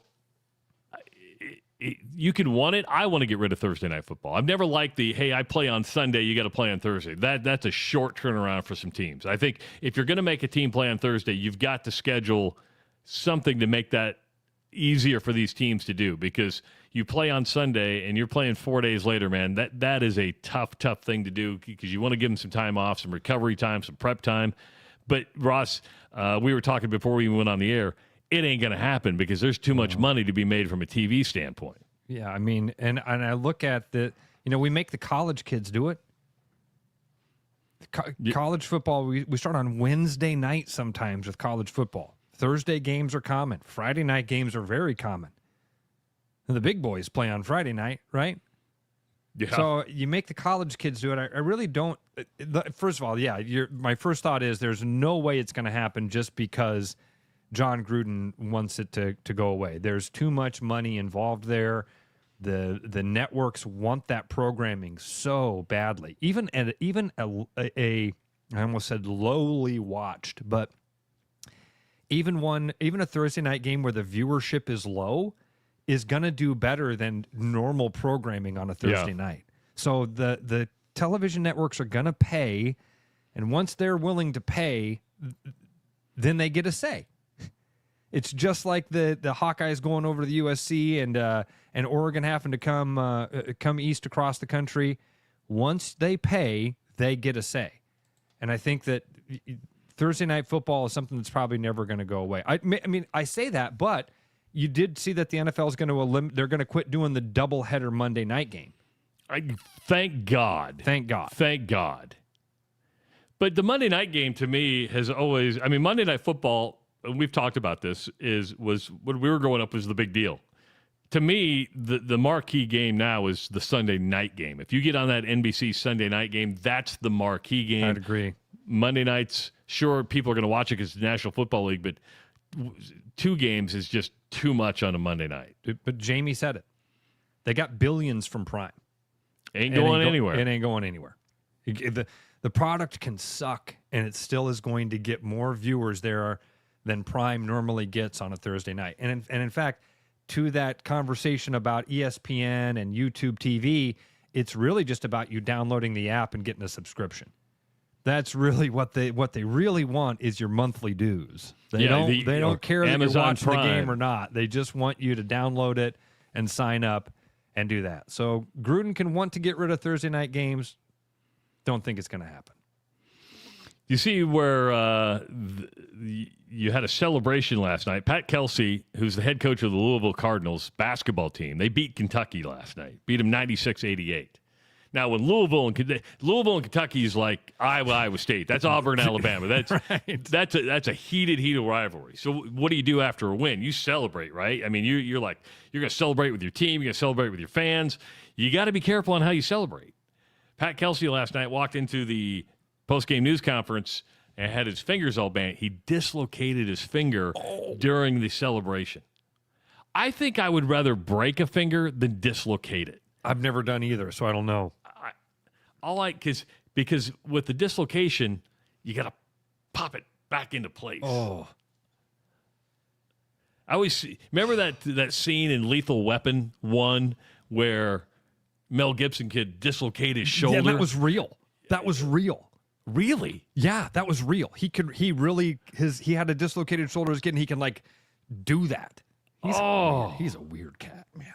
He's a weird cat. Did I tell you Eli dislocated a rib?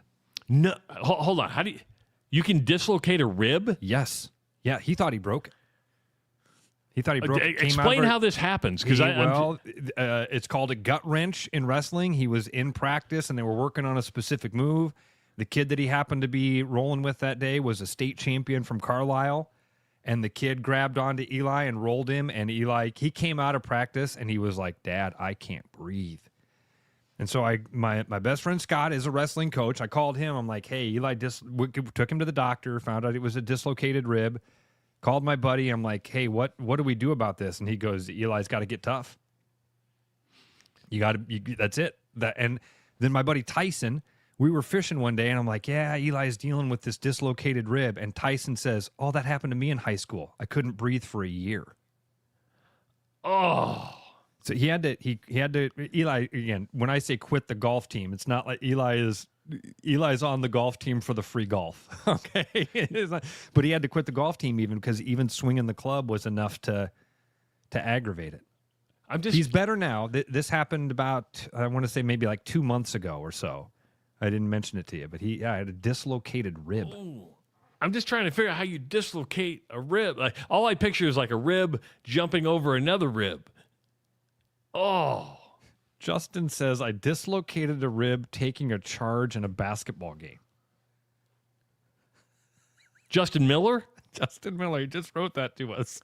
He said, I dislocated a rib taking a charge in basketball practice in high school. Why were you taking a charge in practice, dude?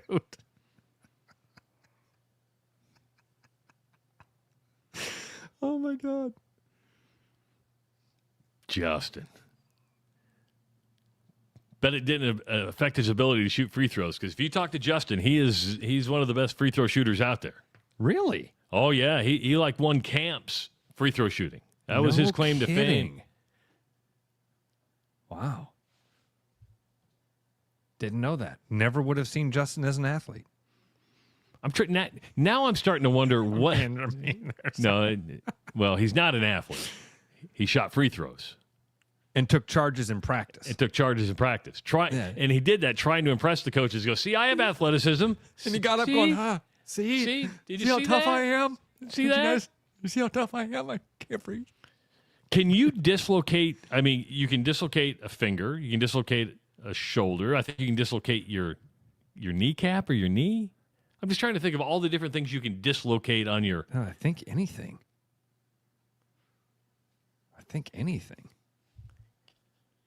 Your nose? Can you just, boxers? That's a good one. You get broken nose. And what's the difference between a dislocation and a break, right? I don't know. Dr. Sullivan. Call that's a good T-Moss. question. We haven't had him on for. We need Dr. Sullivan to answer some tough questions for us. I'm actually Googling it right now. What can you dislocate? Oh, that's going to be a long list. You think so? Yeah, I think so. Ray Q says, I cut a finger off. What are you talking about, Ray? What is the deal with hockey people, man? They are a different breed. They really are. Like, wrestlers are different, too. Wrestlers just have a completely different mentality. People that love hockey are just built different, dude. And I mean that in a good way, Ray. I mean that like you're tougher than the average bear. Cut a finger off. So AI says you can dislocate almost any joint. Yeah. The most common would be the elbow, the finger, the hip, the knee, and the wrist. Oh. Dislocating a joint much different than Reverend Ray, who locates joints. True. Yeah. Way different.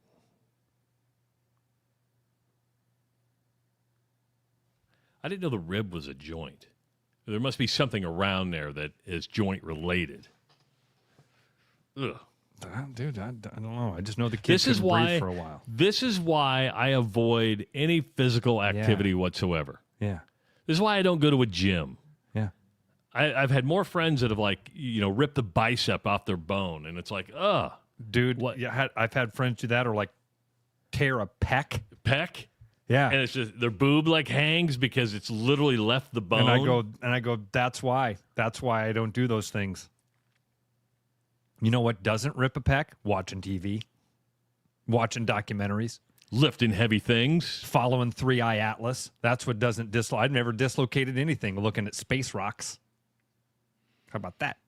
Closest Ross is going to get to dislocating a finger is just something goes wrong on the remote control. Yeah. I've sprained that thumb doing that before. Overworked it. Or your elbow gets tired from holding the remote. I mean, these are the real problems that people deal with. Finally, the NBA is changing its all-star format. Yay. Again. What are they going to do now? USA versus the world. I thought they already did that. No, they floated that idea. Now it's becoming a reality. There's going to be 3 teams, 2 from the United States, 1 from the world. They'll play a round-robin schedule where you have 3 12-minute games, and then the teams with the 2 best records then play a 4th game for the all-star game win. Go the way of the Pro Bowl. I'm out. Get rid of it. I'm with you. Get rid of it altogether. You're grasping at straws at this point. Be done with it. Let us have the 3-point contest and the slam dunk contest. Focus all your energy and media attention on some sort of skills competition like that. And come on. You're going to play a round robin 3 12-minute what? What? I didn't even my brain shut off halfway through that. I'm out. We're reading way too much into this for fan and user experience. You know what fans want to see is when you play a game, you play defense, where the game is taken seriously. It's not you just go out there and score 180 points. You're like, why are people not watching more? Because you're not playing a basketball game. You're playing offense, and you're not playing defense. And I get you don't want to get hurt and all that stuff, but Jesus. Well, I want to see the East versus the West. I want to see you play a competitive basketball game, and I want to see you take it seriously. I don't need to see USA against the world. I don't even care about that anymore. I don't even care about that anymore. Again, go the way of the Pro Bowl. Go away. Go away. Do you feel that way with all All-Star games? Pretty much. Yeah, I've lost interest in the Major League Baseball All-Star game as well. Justin clarified some stuff here, and I want to bring this up because it turns out Justin was the fastest third grader. He says, I wanted to be like Aaron Kraft. I won the Drake Bulldog Most Impressive Camper Award, 3-point shooter award, and free throw award in 8th grade. Congratulations, what happened? Justin. Yeah, congratulations. What happened? You shouldn't share that with people. So what you're saying is the peak of your athletic ability happened in 8th grade. Yeah. He was probably marching into Southeast Polk High School thinking he was going to take the Rams basketball team by storm. Never happened. Never happened. It's okay, Justin. You keep filling us in. I won the Presidential Physical Fitness Award in 3rd grade, Justin. Put that. He's got the patches from Arnold Schwarzenegger to prove it. Matter of fact, Arnold Schwarzenegger came to his school. Truth. Yeah, you remember? Yeah. You remember because that was. I brought that up because we were going through my old Grandview tapes where I was delivering the news for the Grandview thing, and like, I believe it was Arnold Schwarzenegger at Hyatt Middle School. Is that where he was? Yeah, that's right. Yeah, came and did a speech. A girl fainted. Like the Beatles were there. A girl fainted when Arnold Schwarzenegger came out on stage. Well, at least she didn't have a heart attack like she was at a tennis tournament. All right. We're back tomorrow. Todd Stepsis, head coach of the Northern Iowa Panthers. After a win, baby. After a win. And he's got the Offensive Player of the Week in the Missouri Valley Conference, which was cool. Also, Bruno's going to be on with us. We got a good, we're just finalizing the details, but next week, Fiscus Jewelers, we got a great giveaway for you, just to let you know. If you're in the doghouse or if you've been in the doghouse this year, sharpen up those stories because we're going to give away something awesome from Fiscus. Noel and the crew have put together an awesome, fun prize package for us, so we're going to do an awesome, fun contest to give away a really cool prize from Fiscus. It is the Rush Radio Show powered by Willis Automotive. I'm loving these wooden nickels, Brian. Yeah, I suppose everyone is catching on. Just spend $20 to get a wooden nickel. It's 25. Collect 10 and add up the savings on your next purchase. Some of these are worth $5. That could be huge. I know, right? That's why you have to spend $20. It's 25. Collect 10. It's like money back to you. Spend 20, you get another wooden nickel. It's 25. Collect 10 and add up the savings. It's huge.